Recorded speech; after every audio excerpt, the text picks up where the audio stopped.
What is up, Frank Chise? Welcome back to another edition of the Let's Be Frank podcast. I'm Frank Lopez. This is Frank Martinez. And we're back. We're back to cover your back-to-back National League champion Los Angeles Dodgers and just kind of give our takes on what's going on at the moment. As it stands, we just found out a couple hours ago that the Blue Jays are going to be our opponent. So just so you guys kind of know where we stand. But first and foremost, most importantly, how you doing, Frank? I'm doing good, man. This week off is, you know, you wish it was not so long, right? Because you're riding high, especially at the way the previous series ended, and then you just want to keep it going. So then to have to wait, it's a little bit of an adrenaline dump, but I think we'll get that adrenaline up and running pretty quickly once it comes to game one.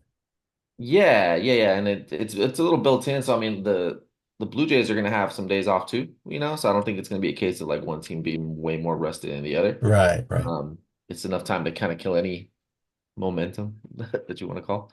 right. So I'm not too worried about things on that front, but just kind of us, huh? Just be like being on our heels a little bit, like, Yeah, just from a fan perspective. yeah. Uh, I'm sure our wives don't mind it, but uh, we're a little bit more available this week. Hey, but come Friday, 5:08 first pitch, we are ready to go. But yeah, man, let's get into it. I mean, look, we at this point we know it's gonna be Dodgers Blue Jays, right? The Toronto just came off of a huge Game 7 win, come from behind. George Springer, of course, had to be George Springer.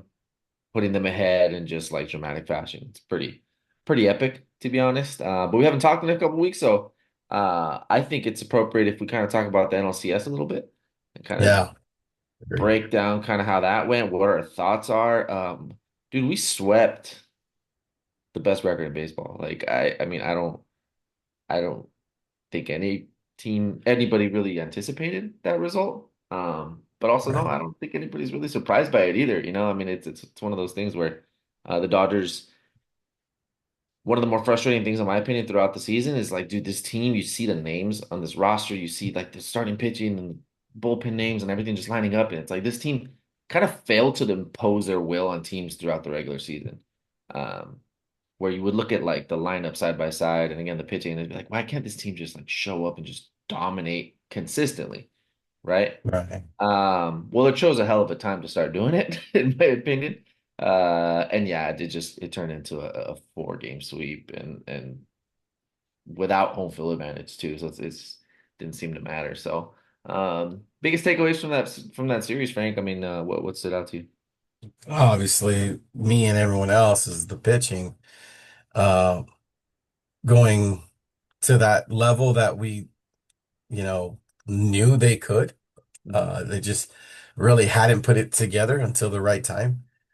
And I always felt I've got a couple tweets from earlier in the season where I'm just like listing all the starting pitching options that are on the roster and just like if we could just get four of these guys healthy and and that included like Emmett Sheehan and Tony Gonsolin and Dustin May before he got traded or released, I forgot, but it included like a bunch of names. And it's like, just get four of these Kershaw, my guys. God. Yeah. Kershaw, just four of these guys, Mhm. and I think we'll be fine. Now, that was assuming we'd still have the bullpen that we had last year. Obviously, we don't.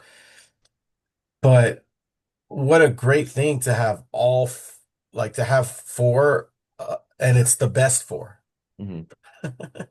Yeah. Um, just really every single one of them in mid-season form pitching their best at this time. You really don't get to see that very often in baseball for any team. And so it's really a treat. It sure is. And you mentioned midseason form. I mean, for a lot of these guys, it kind of is, right? Like Right. Blake Snell had a injury abbreviated season. At some point, he ended up coming back. Same thing with Tyler Glass now for a couple years in a row. He was able to come back. Um, Otani, the way he was kind of just built up, I mean, he's pretty much in midseason form. And I think the only guy that's really been a workhorse has been Yoshinobu Yamamoto, and he looks about as good as ever. Mechanically sound, just dotting his pitches. I mean, it's just been an incredible thing to see. And it's been dominance, man. It's been absolute dominance from the starting pitching. Uh, And you mentioned like any combination of those four guys. I'm like, yeah, I mean these are the four that you would have if everybody's healthy opening day. Like this is the first four guys to pitch. Like it's it's like that, right? And then the fifth guy would have been what, Roki Sasaki, and it just happens to be like our most important bullpen piece at the time. So it's pretty incredible. And I mean, I don't know, man. Like I we've seen so many things, over the course of the last whatever 13 years, and um sweeping a team in the NLCS has not been one of those things until this season. You look at the Brewers, and we just made them look like a far inferior team. When in reality, they won so many games this season and, won a playoff series, right? And it didn't seem to matter. So, there are bigger picture conversations that we'll probably get into at some point, right? Commentary about the Dodgers and the way they build their roster and the resources and the money and this and that and what that NLCS could entail going into 2027, a year from now. Um, but um, but right now we're in the middle of a World Series run, so um, just I guess time to use it as fuel. But um, I'll let that lead us right into the Shohei Ohtani game. Shohei Ohtani pitched what, 6 innings, 6.1 innings, struck out 10 hitters. Oh yeah, hit 3 home runs. Oh yeah, hit one completely out of the stadium, and another one that almost went out of the stadium, uh, and just a rocket to dead center or to left center opposite field for another one. Oh yeah, in a postseason game. Oh yeah, in a pennant clinching game. Uh, give up 0 runs. Frank, did you ever think we'd live long enough to see a stat line like that? Like, be honest. Oh no, I mean, come on. Who I forgot who it was that said it. Uh Somebody on the team was like, yeah, I think it was Glass now who says, yeah, that stops being a thing after like 13. Like Like, it just doesn't yeah, happen. like once you go from 60 to 90 feet bases, like it's Yeah, yeah, over. then it's no, yeah, exactly. It all changes. Mhm. Um, no, no, I didn't ever think I would see something like that. You've seen some novelty acts in some ways you want to call it. Maybe not. Maybe that's discrediting the actual grind. Pat Venditti, the ambidextrous pitcher. You've seen some,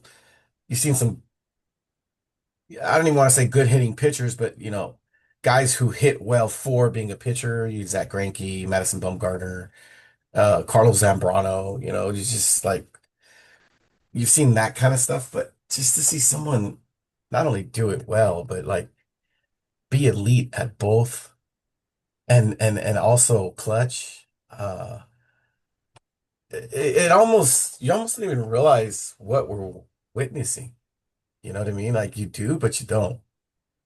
Yeah, yeah. I mean, look, being the Dodger guy in every circle of friends, coworkers, family members in my life, I've had so much fun over the past few days, like explaining like what really happened. Yeah, Oh, yeah. like let me just break it down for you, dude. Like Like put this it is in basketball terms, put it in yeah, soccer yeah, yeah, terms. yeah. Try to compare it to other sports, but there Yeah. really is not a comparison. Maybe No. football because you play two different sides of the ball, but um, letting them know and kind of just like what this really means and that like don't take it for granted. Like it's not a thing that anybody else does, right? And we say things like that, and then maybe somebody else will in the future. But to this level, it's unbelievable. Um, Given the noise, right? Like the noise of his underperformance throughout the entire series, really. And his at bats, I'll be honest, were pretty bad. I mean, they were just really pool happy. Um, Obviously trying to do too much in every single at bat and carrying it from one at bat to the other, caught in between pitches. It just wasn't looking very good. Uh, And then he finally took batting practice on the field, right? Like he finally First time all season. first time all season, hell of a time, which a lot of people didn't know was a thing. Yeah, he doesn't hit batting practice on the field. Like I think they built out like the under part of the stadium, and Yeah. and so he takes his hacks. Um, but I think it might have been Freddie talking about it, where in the beginning he was hooking everything down the line, probably with power, probably over the fence, whatever. For the first round of batting practice, and as batting practice went on, he was kind of just spraying them a little bit more and more and more and more and more and more. And by the end, he was hitting oppo bombs, and it centered him, right? Obviously, his two big home runs were pool, right? But when you're trying to time yourself, and you're trying to um, Yeah. really come up with an approach. It's like, dude, you can hit the ball 3 quarters up the pavilion to left field, opposite field. You have the power to do that. Why not just bet on reacting to the pitch you're throwing? You're being thrown, you know? So it was a little frustrating, I'll be honest. Like I was like, dude, these at bats are horrible. They're not good. Like, what is going on? Just think up the middle, dude. Think up the middle. Like that's all you can do, and he wasn't doing it. Um, and who knows? Maybe all it took was a little bit on-field batting practice. I am a believer that sometimes you got to shake up the routine a little bit. But um, yeah, man. I mean, how fun was that to watch, man? It was amazing. And, to have those kind of highlights forever, um, it's just, again, I've seen other fan bases be able to celebrate, you know, these kind of like just amazing accomplishments continuously. Mhm. Um, I guess what I'm getting at is like, the repeat, we're trying to repeat.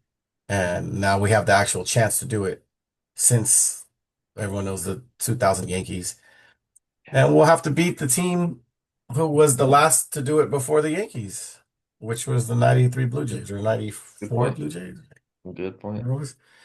Uh, Joe was Carter, pretty right? interesting. It's pretty Yeah. cool for narratives and whatnot.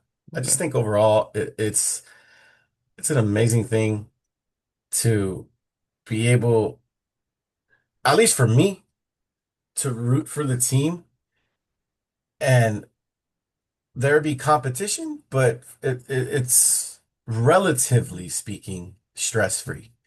Yeah. Yes, I mean, I always kind of pick at the pessimistic tweets and stuff, but yes, of course, if they leave a few runners off on base in the first couple innings, you start to think of the worst case scenario. Yeah.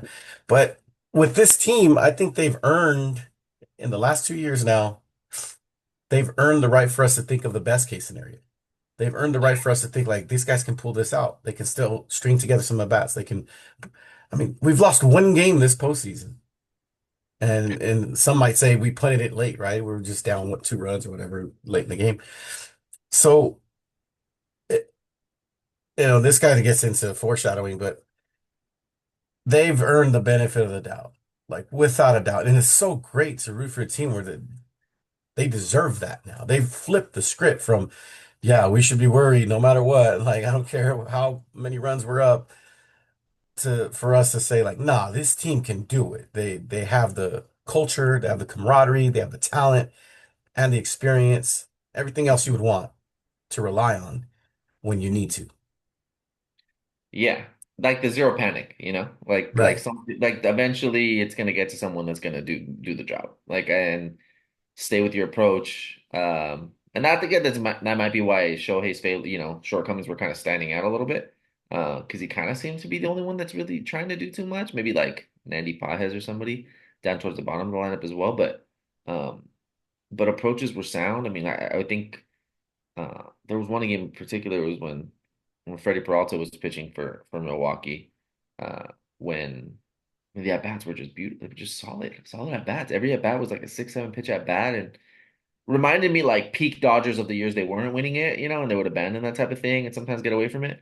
Um, but yeah, and the ability to keep a level head, no matter what kind of stupid things happen. That what 8-6-2 ground into double play that never even touched the ground. Uh, like that is something that a lot of teams it completely changes the course of what the series is. Yeah. A lot of Dodger teams in recent memory. Hmm. Hmm. Even the series before that, man, against the Phillies, like that game that we did lose, and Kershaw gave up all those runs in that inning, and Yeah, I was at that game. I'll save my opinion on that game after the season, and maybe we'll talk Yeah. about it when it doesn't matter anymore. Right. Um, but uh, Kyle Schwarber getting like hitting 2 home runs that game and just being like, you guys had like there was no point to waking him up. You guys just woke him up. That was my thought. You guys just woke him up. That's it. Woke him up. You Yeah. surprised him, Bryce Harper a reason, and no, we win the next game. Like, right? Still, I mean, next day starting pitcher is just as great, and we're good. So.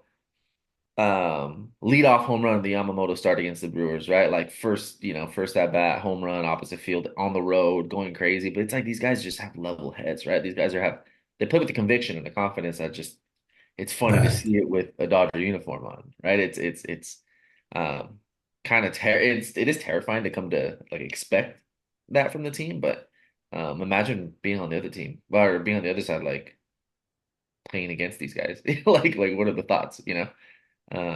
So it's just beyond fun. And yeah, like relatively stress free.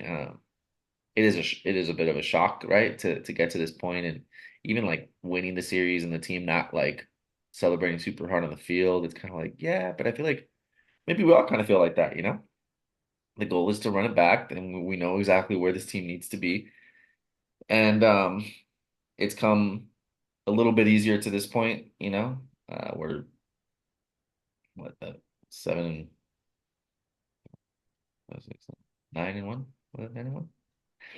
Um, 9-1 which is crazy. Uh, Whereas, the Blue Jays on the other side have had to grind it out a little bit on their way up. But yeah, Dodgers are National League champions once again. Time to go to Lids and get the World Series patch hat. My my tradition there for every time they make it to the World Series. And what a time, man. What a time to be a fan of this team. And it's ridiculous. I had a bit of a loss for words for specifically what Otani did that game. Um, and we've seen three home run performances even from Dodgers, right? From Kike Hernandez getting us into the World Series almost the same exact way offensively, right? Did Chris Taylor have a three home run game at some point? I don't think he did three. I don't No. think so. I know he went off one game, but then you've seen other guys do it, the Albert Pujolses, the Pablo Sandoval, the Adam Kennedys, Adam and Kennedy. yeah, you've seen other teams doing it. Man, so now we've seen it a couple times with the Dodgers, but on top of that, hey, six shutout innings, striking out 10 hitters. Let's go to the World Series. Insane. I can't imagine like what he's feeling. Like I did I don't know. There's no way that it really hits him. There's no way that it can, right? Like I don't know. There is not a scenario that is too big for him. And I know we say that about a lot of guys, but he's really the biggest thing in baseball, right? Like everything amounts to like his moment almost. Like I don't know, like it felt like that moment was already there and he just went to go capture it. Like it kind of just felt that way and um incredible. Absolutely incredible. Anything else you want to touch on from that series there? Just it's a great thing to be a Dodger fan after a series like that, in the middle of a series like that, and to be able to draw off of that going into the next series. Yeah, yeah, yeah. And look,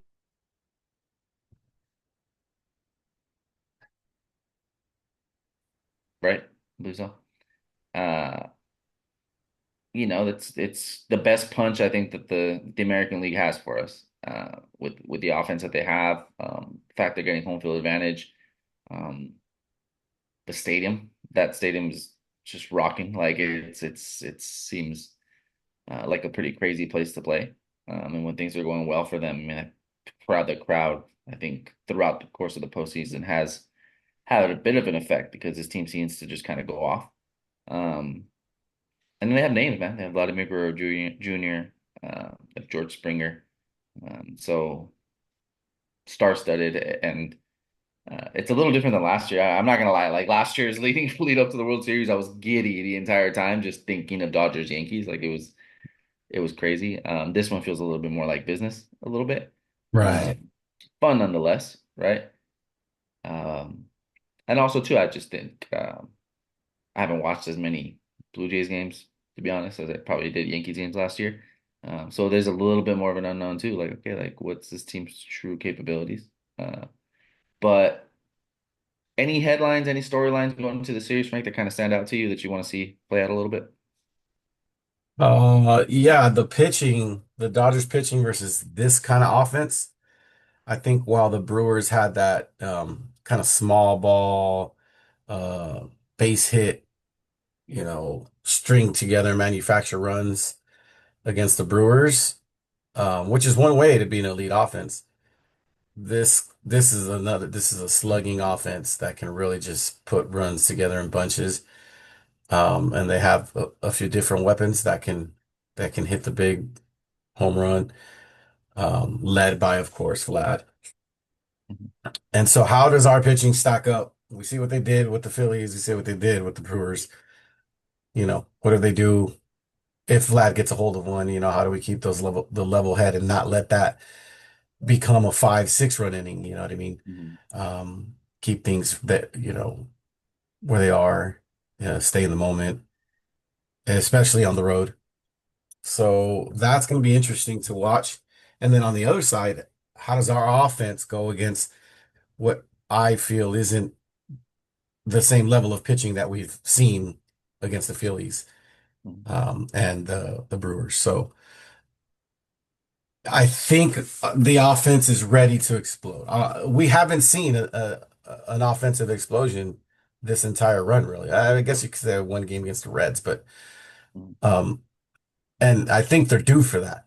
And it Mhm. looks like everyone's getting right at the right time. We see Shohei's awake now, and you know, um, Will Smith getting some even more time to get right with his hand. Muncy, guys like that. I saw Paul has hit a home run off Bobby Miller today and live BP. So that could be the Brett Honeywell, Mookie Betts There you moment go. there. There you go. Um, so yeah, just because as a Dodger fan, you're thinking of like, where are the precautions? And you think like, yeah, that offense is formidable, you know, the Blue Jay offense, but what about flipping that? And what if the Dodger offense goes off? Mhm. Do the do the Blue Jays have the horses and the pitching staff to be able to course correct? I'm not so sure. Yeah, I'm not so sure either. And I personally think they don't. I think, look, obviously, you give the team the respect that they deserve for being where they are, just like we did the Brewers going into the series, you know. But I mean, you look at this team side by side. I think the team that you can compare side by side closest to this team was the Phillies all along, and we got through them, and it didn't take us to 5 games, right? It took a little bit of luck in what game 4, but doesn't mean we would have won anyway, you know. Uh, so I think the Dodgers, I mean, are going in as a superior team. I think Vegas is going to agree with that, uh, even given that we don't have home field advantage. But split 1 or 2 there, you steal home field advantage, and they got to play 3 games in a row at Dodger Stadium. That's insane. Uh, I think we're set up about as about as well as we can. Right? Give Will Smith, like you said, an extra few days to get right. Uh, Tommy Edman, right, and he had like a lower body, like ankle foot thing. Him, Right. and maybe for some of the guys that were scuffling, let them reset. And then there's the guys that I'm not going to worry about. I'm not going to worry about Freddie Freeman. Like I'm not going to like you can give him 1 day off, 1 month off. I think it's all going to be the same. Um, Same with Mookie Betts, right? Same with Mookie Betts as far as approach and what he's able to do. Uh, Max Muncy, I think he's going to see pitches. I think he's going to take good at bats. It was nice to see him put one over the fence to kind of break things open the other day, and almost did it twice. So I mean, it's hard to envision that the Dodgers not, coming through here in this situation. But a couple things I am curious about though, or not curious about, but interesting headlines. Teoscar Hernandez playing for his old team. I'm sure that'll be a certain type of energy, right? That incites the crowd there. Um, and yeah, I like your idea of the offense kind of stealing the narrative that's just been the starting pitching, right? Because I mean, by all probability, there's gonna be a game when the offense is gonna have to pick up the pitching, We haven't really seen it in a while. So I think they're going to be up for the challenge, and I mean, it's going to be hard for anybody to beat this team 4 games out of 7 at this point of the season, to be 100% honest. So, uh, how do you think the starting pitching lines up? Pretty much identical to the NLCS, I'm thinking. Yeah, I don't see why you would change it. Um, I think there might be a temptation to go Otani game three and Glass now game four, just because you give Otani a little additional rest for a potential return later in the series. Um, but yeah, I don't see why you change it. I think, however you do that would be the only wrinkle I could potentially foresee if you just wanted to wrinkle it for the sake of doing that. But it's probably gonna be identical to the Brewers, and um, they Dodgers should have the advantage every single one of those four games initially, from the starting pitching style. Yeah, yeah. I mean, like the Blue Jays starting pitcher has starting rotation has some guys that are capable of doing some things right. What your Gosmans and your Max Scherzers. And with all these days off in between, that gives the Blue Jays an opportunity to line up their starting pitching as well. Max Scherzer's not their number one or their number two guy, right? As it stands right now, which means Max Scherzer is going to get started at Dodger Stadium, Right. um, which I really, really, really want to see. Uh, I've kind of always, I mean, a lot of us have had it out for Max Scherzer ever since he was a Dodger and didn't go in that game, and in the and Walker Buehler going on a short rest, and then having to get another arm surgery. It was just a kind of a whole thing. So I'd like to close that loop, right, and get a Right. little bit of justice there. Selfishly, selfishly, um, admittedly, selfishly, but yeah, I mean, there's no reason not to go with the same four. I think, what is it? Your number four pitcher by turn is your can end up Game being seven. your game seven guy, which is Shohei Ohtani, right? So, like that's interesting. That would certainly be something. Um, I'm lying. The number three guy. Number three guy ends up being your game seven guy. So it'll be Tyler Glass now in the situation. But if they do Yeah. switch Ohtani to number three, Right. Right. that could be the temptation, like you mentioned. So um, there's options, man. And let's talk about. I kind of want to talk about Tyler Glass now because that was kind of a question mark for me, kind of going into the postseason. Like, what's he gonna look like? He didn't pitch in like the first series against the Reds, right? He wasn't even lined up to pitch really because it was going to be Ohtani game three had it come to that. So he was ready out of the bullpen and then he pitched out of the bullpen because it was going to be such a long layoff. He did well out of the bullpen and then his two starts that he's gotten, he's looked really, really good, man. Um, he's got a couple shadow games, I think, right? Like those three Yeah. flop. So that's probably helped him to a degree.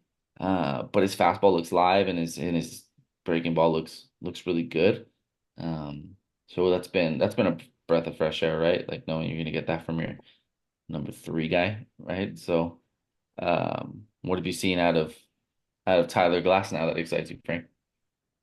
Just him in the lab, him pitching with all of the Dodgers organizational prowess, at his disposal, with all the analytics and, going a lot more, breaking ball heavy and sticking to that, pitching backwards, those kind of things, uh, they just make you a better pitcher, right? He's not just an athletic guy that has to just try to rely on some elite stuff, but now he's a smart pitcher, um, and uh, can work out of jams.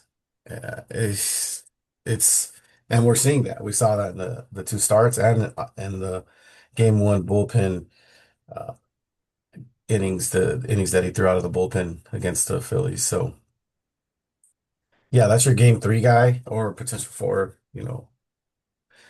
That's the lowest ranking of our four horses. Yeah. That's really, really nice.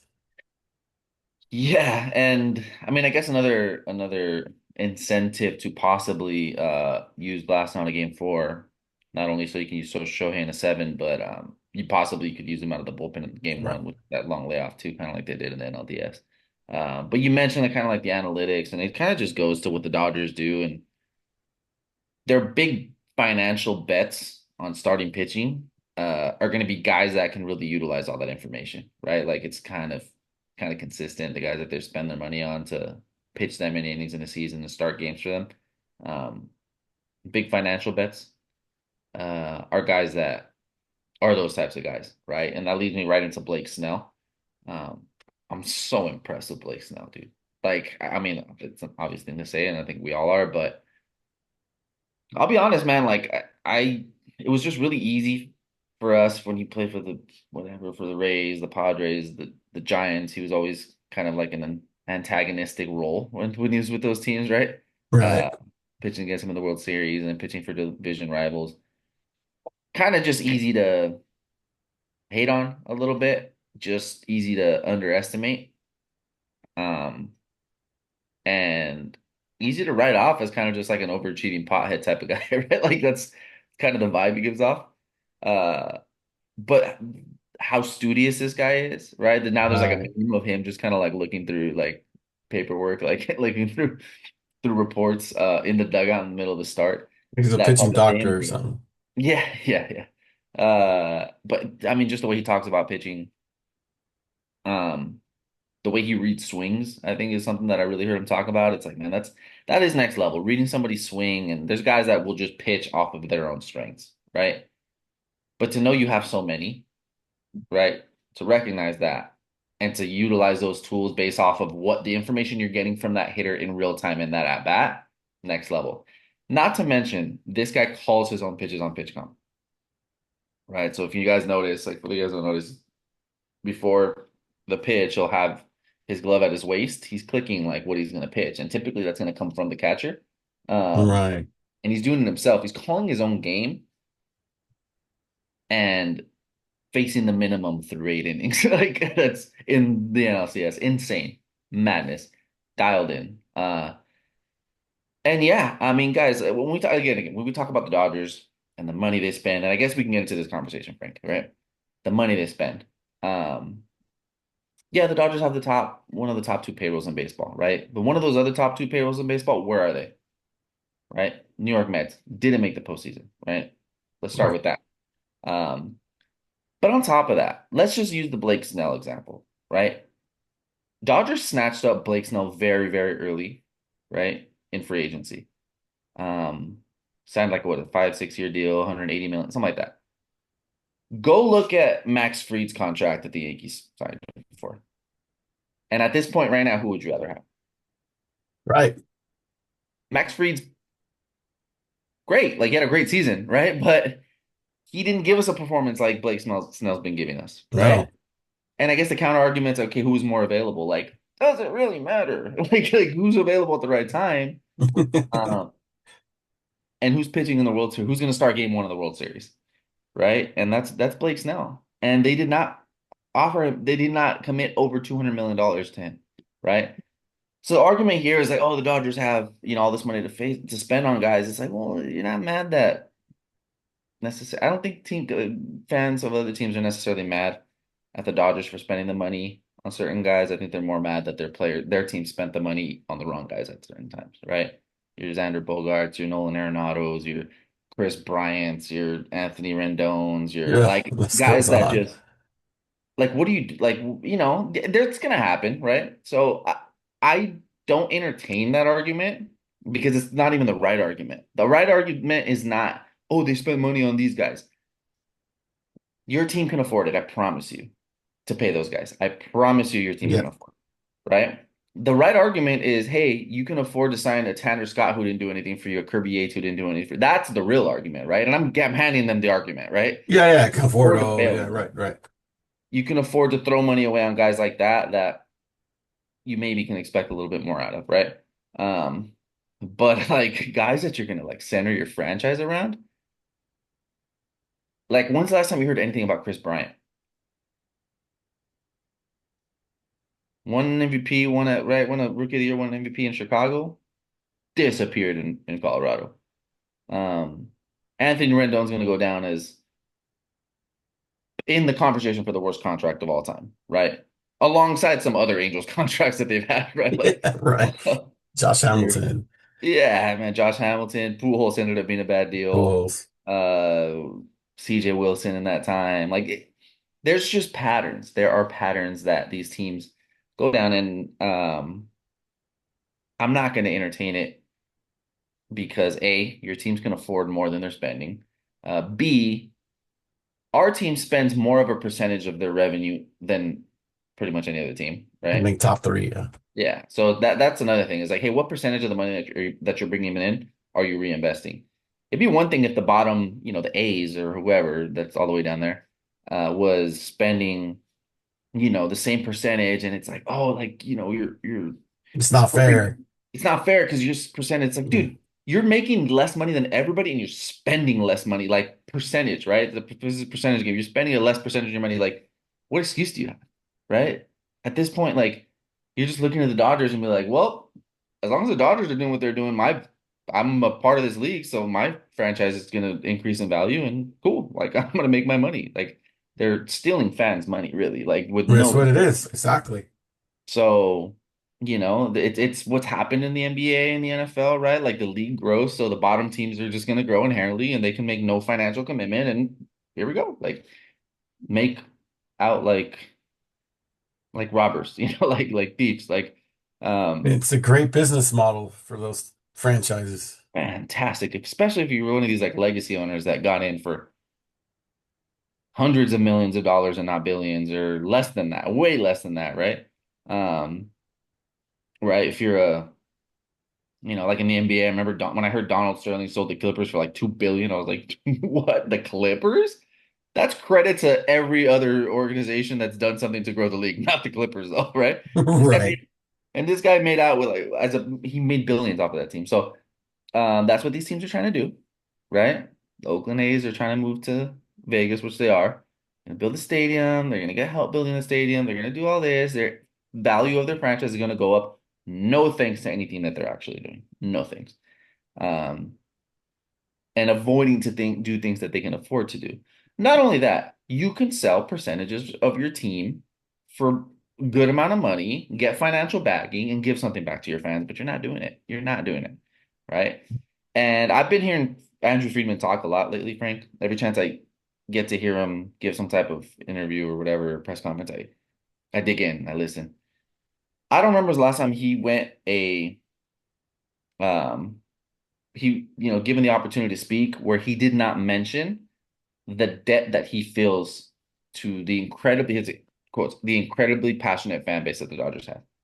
That's how you run a franchise. That's how you talk about your fans, right? That's how you repay your fans, right? Before the season started, when we signed Blake Snell and Hiroki Sasaki and all these guys and looking to run it back, he worded it as we feel like we need to get back to our incredibly passionate fan base. Like that's why they're doing this.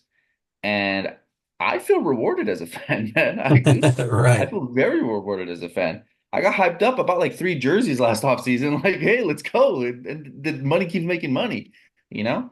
Um, so kudos to a team like the Blue Jays, right? Who acquires acquiring talent. Like, that's not free to build a team like that.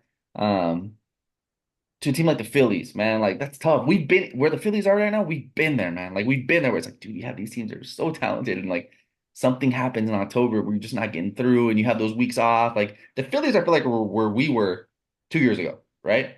Getting knocked out in the divisional round after having a week off. It's kind of like right there. We'll see what comes of it. I know they have decisions to make with Kyle Schwarber, but and these teams spend money, like and kudos to them. And then you're gonna have your Brewers who kind of just like snake out of nowhere and maybe overachieve, right? That's roster construction creativity. How well do you think I don't name it, a Johan Duran would have fit on that team, like at the deadline or even last off season, like if they were in the Blake Snell or, Max Fried sweepstakes or what have you. So, um, and they're making a hell of a lot of money in the postseason, like uh, with these shares and with these ticket sales and this and that. So it's there for them, right? And that's my rant on that. I don't know if you have any thoughts, Frank.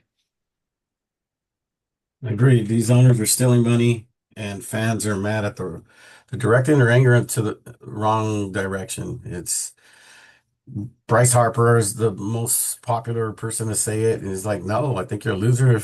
if you're mad at what the Dodgers are doing, you should every owner. That was probably partially a dig to his own owner, or at least a nod to him to say like, hey, You let's do better the same start thing. ponying up the dough and sign Kyle Schwarber. Yeah.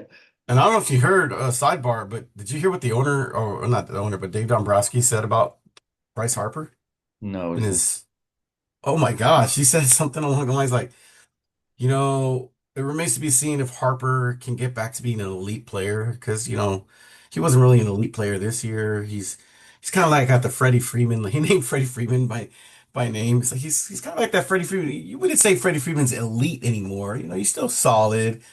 That's where Harper is, and so we don't know if he's gonna get back or not. I'm like, stop talking. Uh, It was ungrateful. Like I don't know. Like the culture, first of all, it's evident the culture of that organization, right? And the change that it had once Bryce Harper slipped into that uniform. And also to like the words that Bryce Harper has said about that fan base, right? It fires me up. Like he loves playing in Philly so much. And the way he talks about those fans, like he calls them like what blue collar, hardworking, like I love it yeah. here. Like just relates to them on that level. And the fans love him. And it's like, dude, like, yo, Dombrowski, just shut up, dude. You don't gotta say all that, man. Like, you don't. It's not always like comparing him to Freddie Freeman. Oh, World Series MVP, cool. Yeah. Thanks, dude. Um, on that note, too, like Freddie Freeman, I think signed a 6-year deal with the Dodgers, right? About to complete year number 4, I want to say. Yep. All of these teams could have afforded Freddie Freeman. Every single one. All of them. The one bit of grace I'll give them is it was so late into the offseason that like if you budgeted a certain way for the offseason and you spent, allocated your money or whatever. Freddie Freeman's the type of talent that like if it becomes available, you pounce on it, right? You're telling me the Milwaukee Brewers couldn't afford him? Like, how do you think he would have fared in that series, Instead, he's hitting home runs against them, um and what the rest of the league has allowed the Dodgers to do is build a culture of confidence, right? Like a culture it's now it's scary, right? Now it's scary. But back then it was like, oh, the Dodgers are chokers. Oh, the Dodgers, this and that. And now we have a couple under our belt, looking real good here, right? Now you're scared. Now you're scared.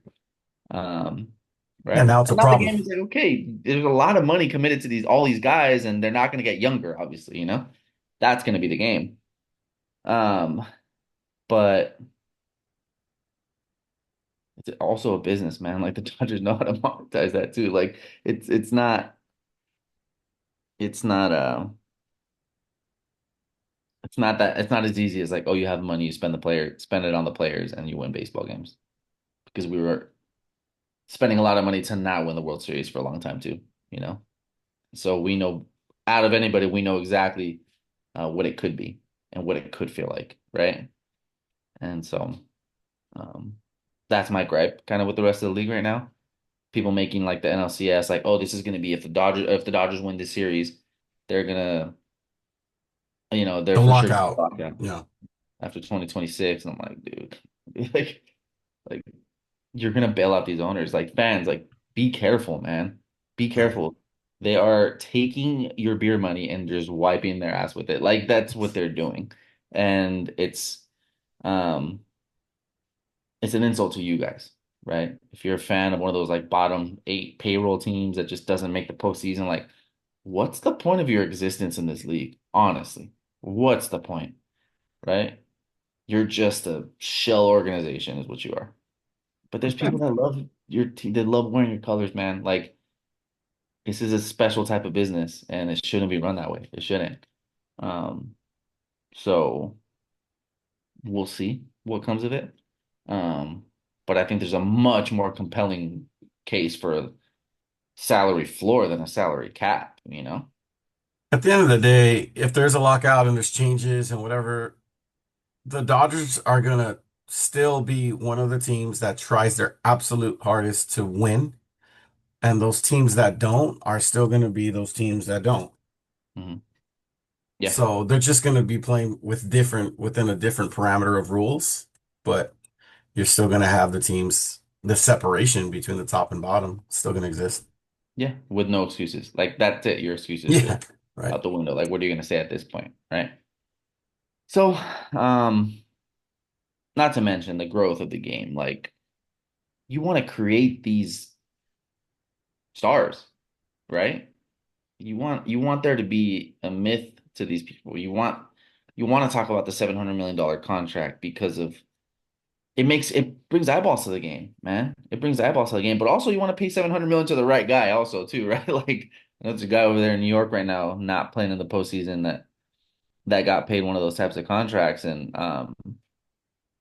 there's one in LA that pitched us into the World Series and hit three home runs. So there's also obviously you got to be smart And when already made the $700 million yeah, back. gosh, dude. Like it's you hear the expression a lot, but it's chess versus checkers, right? I mean that's what it is. And it's going to take crazy baseball. Nothing short of that. It's the only way the Dodgers aren't going to win the World Series is going to be one of those crazy, what the hell's going on, unpredictable things, and it's going to happen over and over and over again. Yeah. Um, because this team is built, like it's built to succeed. It's built. There's safety nets, right? If this doesn't work out, we have this going for us. Um, so yeah, man. Yeah, yeah. But I did want to touch on that chatter that I've been seeing Yeah, on indeed. about all that. So cool. All right, Friday, game one of the 2025 World Series. Our Dodgers are in Canada, right? So I'm feeling very American right now, I'll be honest. Wearing my USA hat, drinking a Coors Light. Um, Even though it says Rockies on the on the can, I'm reading it right now, but we'll ignore that. But should be a fun one, right? A lot of Drake and Kendrick Lamar memes out there. So who knows, maybe Kendrick will make an appearance at the stadium one of these games. But um it should be a fun one, man. It should be a fun one. I was also too kind of looking forward to a Dodgers Mariners matchup. I don't know. Was there one that you preferred more than the other? Was a toss up going into the ALCS. I don't have beef with either team, you know what I mean? I kind of like both teams and the way they play and the culture and all that. Uh, but later in the series, I started thinking, yeah, you know what? I think I favored the Mariners a little more, only because they've never been to the World Series. I grew up rooting for those 90s Mariners. So, it would have been cool to go against them. I don't know a Blue Jays fan, like personally no one, Yeah. but I do know a couple different Mariners fans that have been Mariner fans their entire life. So, for their sake. Uh, and it would have given the Dodgers home field. But overall, it I said this early on in the postseason, and I kind of appreciate that it's going that route. I'd rather have the toughest route, and so Phillies, Brewers, Blue Jays, all on the road Keep us to locked win the in. World Series. That's going to help counter some of this narrative. Oh, they just bought a championship, this and that, and the other. So it's like, yeah, we had the toughest route too. Nothing was Yeah, we given. made it as hard on ourselves as we possibly could have, Yeah. dude. We gave ourselves the extra series. We were on the road the entire time. Like, yeah, you're absolutely right. Absolutely right. Um, and yeah, yeah, yeah. I do like that. I don't know if I really had a preference either. Um, I guess a West Coast World Series would have been fun at some point, you know. Right. But I mean that kind of benefits both teams. Honestly, it doesn't really benefit the game of baseball always, you know, Right. Right. when you have a coastal World Series like that on either side. Um, and so yeah, I mean, I guess the Mariners storyline was kind of pulling on my heartstrings a little bit too. Kind of hard not to be a fan of a few of those guys like individually, like the Cal Raleighs and the Julio Rodriguez Julio, types. yeah. So, um, so it was a little crazy to see. Um, but I guess it'll just be more fun to beat the Blue Jays, I guess, right? So cool, man. Anything else you want to add to this episode, Frank? Anything come to mind, or How you doing? Uh, no, I really want to beat Scherzer. I like what you mentioned about him having to pitch at Dodger Stadium, and I'd like to knock him out of that game very early and see him walk off that mound. Yep. Um, Both different colored eyes crossed. yeah, Um, right. And it's cool. It's cool that the Blue Jays are here. I think I saw Bo Bichette says he's going to be ready to play, which is cool. I want them at full strength. mhm. Uh, the Vlad storyline is super cool. We saw his dad, and I always feel like his dad should have been a Dodger and not an Angel, Yeah. you know, but whatever happened there. But at the end of the day, I think it's gonna be fun. And overall, I feel like the Dodgers are just gonna win the respect of, and they already are, of most teams, most fans. I'm sorry, most teams and media of teams across the league respect the Dodgers, respect Shohei Ohtani. It's really just some of these fan bases that go No wild with, information fans. Like that's yes, gonna with be their hate. It's really, I mean, maybe I'm wrong and delusional, but it was easy to hate the Dynasty Yankees. It was just so evil empire, all of that. It's pretty difficult to hate the Dodgers unless you're one of those fans. But Yeah. I mean, I see these guys from like big time media guys from uh other other markets that root really heavily for teams that are rivals of the Dodgers or they shouldn't like the Dodgers, but they pay their respects. They're like, yeah, you know what? I mean, you got to give it to him. Otani, got to give it to him. Like, look at what we're witnessing. Like, hold on here. Let's put the hate to the Yeah, side. yeah. Like, what? And so that's cool as well because ultimately, if we get there, I don't think we're there yet, obviously, but if we get there, dynasties are great for their respective sports. In my lifetime, I've seen the Chicago Bulls, I've seen the Lakers, I've seen the Spurs, I've seen in NFL the Patriots, right? And the Yankees in that time, every single time that there's been a dynasty in these sports, the sport thrives Hmm. because you hate watch or you watch because you love them, but you're gonna watch, and revenue goes up, Hmm. viewership goes up. I think the commissioners of their respective sports love when there's a dynasty. I Yeah. love the results of a dynasty at least. So Yeah, yeah, yeah. I And hope those it can pop happens. up anywhere, huh? They could pop up with the Chicago Bulls. They could pop up with the Golden State Warriors, with the New York Yeah. Yankees, the New England Patriots. You could see those in Los Angeles Lakers. And um, hey, the opportunity for that is here in LA again, and we've been along for the entire ride, which is crazy to think. And um, yeah, man, I mean, let's rally the troops. Let's get everybody back into it. I mean, everybody's at this point, guys. Like you can't. I mean, it's been long enough. The Dodger fans have been locked in long enough to where like we're informed. Like I mean, obviously, people like me and you are a little bit more dug in than maybe the average fan, but I've got people that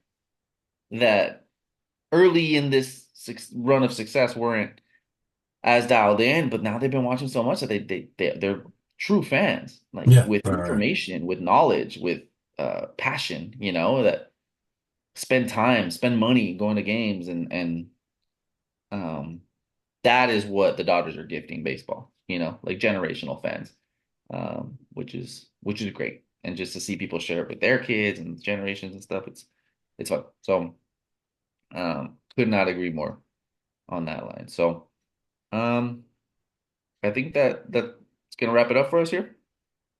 Yep. To the next one. All right. Well, we'll catch you guys soon here. Try to do this as often as possible, but we got the information that it was gonna be the Toronto Blue Jays, so we did want to recap the last series and preview this one a little bit. But we'll talk to you guys before the next one's up. And we're excited, man. We're excited. Our Dodgers are back in the World Series. Like it just doesn't get any better, right? Like you walking into every room and people are like, "Hey, the dog!" Like like it's that time of the year again. Um, and it gives me some butterflies, and I'm getting really, really excited again, man. So appreciate the time, Frank. Appreciate the time that everybody took listening to this if you got this far. Um, and yeah, we'll see you next time around. We're the Franks, you're the franchise. We'll talk to you next time. Peace.